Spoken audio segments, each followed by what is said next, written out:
c'est que tes épreuves ont été clouées avec lui. Il a porté ta maladie. Il a porté la fermeture de tes portes. Il a porté les problèmes de ta santé. Il a porté les problèmes des générations sur la croix. Il a tout porté. Tu peux me dire que je pleure. Tu peux me dire que je crie. Mais Jésus a déjà porté cela à la croix. Et s'il est sorti du tombeau, c'est que tu sortiras. Dis un peu à ton voisin, tu sortiras. Tu sortiras vainqueur. Dis-lui que tu es Jacob. Tu étais Jacob, mais tu es Israël cette année. Tu es Israël en 2022. Que Dieu bénisse la chorale. Je me disais tout à l'heure, je disais Seigneur, 2022, c'est un nouveau départ. Si vous commencez comme ça, vous continuez comme ça, on va tous sauter dehors. Amen. Est-ce qu'on peut aussi les acclamer quand même?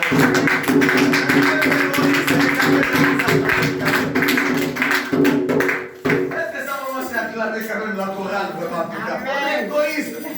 Ou que je prêche encore sur la haine encore. Demande un peu à ton voisin, quelle haine encore tu as contre la chorale? Est-ce qu'on va acclamer la chorale?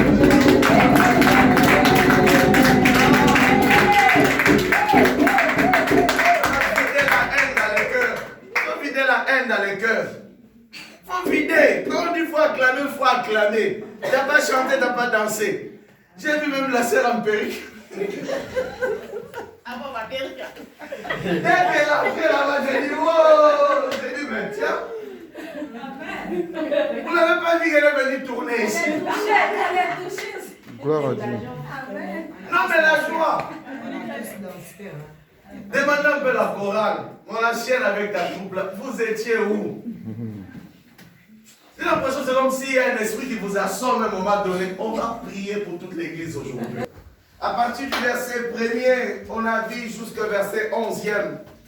Et pratiquement à partir du verset 10e, mon Christ est venu changer les statuts, est venu changer la condition, les situations. La situation. Pardon? Pardon?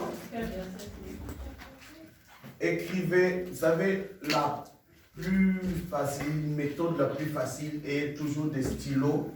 D'abord, vous écrivez et vous regardez. Vous comprenez? Je l'ai dit, Jean, chapitre 1er, le verset 36e jusqu'au verset 42e.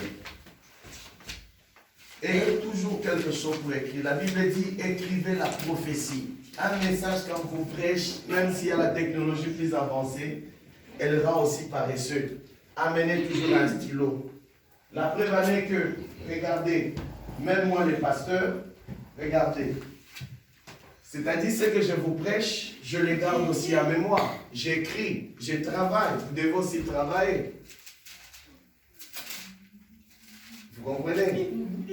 Il faut toujours avoir vos cahiers, un stylo, et c'est comme ça que vous allez mieux l'apprendre. Parce que comment, si quelqu'un vous prêche quelque chose, c'était faux.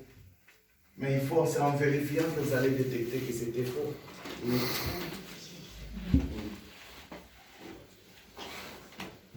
Parce qu'on en a vu dans des prédications déjà amener des versets qui sont purement faux. Jésus. Jésus se retourna et voyant qu'ils le suivaient, il leur dit, que cherchez-vous? Ils lui répondirent, Rabbi, ce qui signifie maître.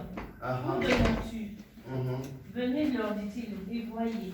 Ils allèrent et ils virent où il demeurait, et ils restèrent auprès de lui ce jour-là. C'était encore la 10e heure. André, frère de Simon-Pierre, était l'un des deux qui avait entendu les paroles de Jean et qui avait suivi Jésus.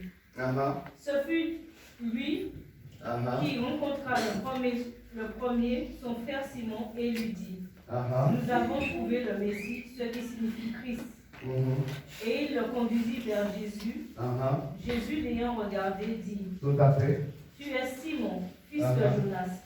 Tu seras appelé Céphas, qui signifie Pierre. Tu seras appelé Céphas. Et Céphas qui signifie Pierre. Vas-y.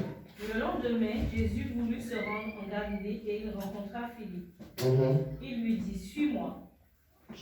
Philippe était de Bethsaïda, de la ville d'André et de Pierre. Philippe rencontra Nathanaël et lui dit, nous avons trouvé celui de qui Moïse a écrit dans la loi et dont les prophètes ont parlé, Jésus de Nazareth, fils de Joseph. Nathanaël lui dit, peut-il venir de Nazareth quelque chose de bon? Philippe lui répondit, viens et vois. Et vois. Oui, tu peux t'arrêter.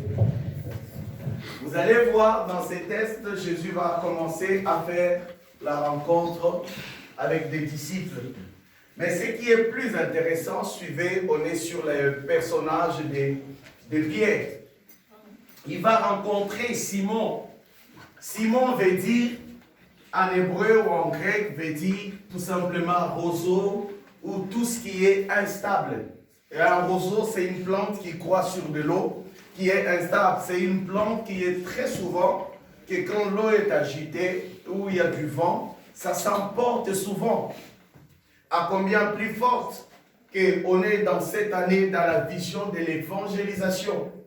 Vous allez voir que même Jésus, pour gagner les disciples, au fait, il a commencé à aller d'abord évangéliser. La Bible dit que Jésus allait de ville en ville. Jésus travaillait. Cette église ne peut pas croître que si toi, tu ne bouges pas. Vous comprenez? C'est ce qu'on est en retard de croissance parce qu'on ne bouge pas. Quelqu'un peut aussi dire un grand amen. Amen. Parce que nous devons dire la vérité. Parce qu'on ne bouge pas. On a créé même l'action de journée des cafés chrétiens. C'était fait dans le but qu'à ce qu'il y ait des païens. Mais on se rend compte que c'est nous-mêmes qui mangeons et qui grossissons souvent. C'était aux païens de boire et de manger. Mais c'est nous qui sommes en train de se gâter. Ah, cette année, on va un peu arrêter ça un peu. Le travail, c'est dehors. Chacun va me montrer les âmes qu'il est en train de gagner. Jésus a dit de Pierre, je ferai de toi un gagneur d'âmes, un pêcheur d'hommes. Pierre, c'était un homme qui s'occupait de son entreprise de la pêche. Jésus l'a rencontré en plein problème. Ça voulait dire que nous aussi, lorsque nous allons sortir, nous allons rencontrer des gens qui sont dans des problèmes. Ne nous attendons pas à rencontrer des ministres, gloire à Dieu. Si nous rencontrons le président Macron, gloire à Dieu. Mais vous allez voir que l'évangélisation, nous allons rencontrer des Simons, qui signifie des gens instables, qui ont des vies instables, mais qui ont besoin de Jésus. Vous savez que quand tu rencontres Jésus, il changera ta situation. Il a rencontré Pierre, il a rencontré Simon à Génézareth. On a lu dans Luc chapitre 5. Pierre avait un problème de la pêche. Combien de gens sont en train de souffrir dans des bars? Regardez sur la route, regardez dans des villes où nous sommes, la prostitution. Regardez des voleurs dans les supermarchés. Mais nous devons être des gagneurs d'âmes face à tous ces gens-là. Ce n'est pas l'église qui est important, c'est le Dieu de l'église qui est plus important. Soyons en mesure de changer l'état des hommes et de les amener à Dieu. La Bible dit dans 1 Timothée 2, chapitre 4, Dieu veut que tous les hommes, c'est ça l'objectif de Dieu, que tous les hommes soient sauvés et parviennent à la connaissance de Christ.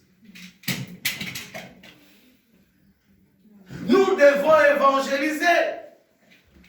Vous allez voir que même Christ, chaque rencontre qu'il effectuait avec un homme et une femme dans la Bible, l'objectif c'était de ramener son cœur à Dieu d'abord.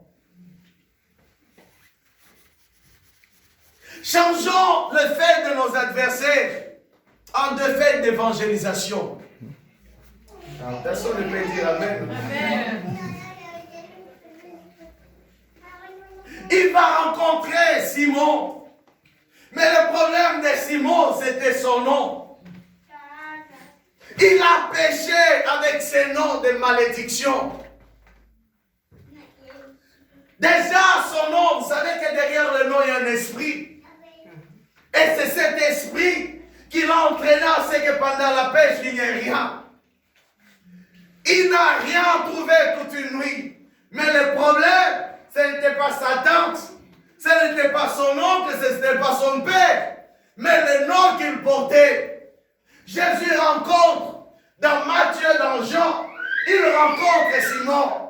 Il dit d'abord, dès qu'il a vu, ton nom ne sera plus appelé Simon, tu seras appelé Céphas. 2022, tu seras appelé Céphas. Ah, l'église. Tu seras appelé Céphas. Céphas veut dire stabilité. Stabilité, my God. Je ne connais pas où, dans quel domaine tu es instable. Mais je déclare et je décrète la stabilité dans ta maison. Je déclare et je décrète. Si tu étais instable dans le ministère, je prophétise qu'il y aura la stabilité. Cette année, tu seras appelé Céphas. Tu seras appelé Céphas. Une pierre ne bouge pas. Il peut y avoir la tempête. Il peut y avoir les critiques. Il peut y avoir des menaces. Il ne réagira jamais. Parce que tu es Céphas. Amen. Aujourd'hui, dans le travail de Dieu, il suffit qu'on t'insulte un peu. Je ne viendrai plus à l'église, pasteur. On m'a insulté. Vous qui vous prochez, vous savez combien de fois vous avez déjà insulté, même maudit. Mais comment on continue? La Bible dit ceci. On ne peut pas maudire celui qui est béni par Dieu.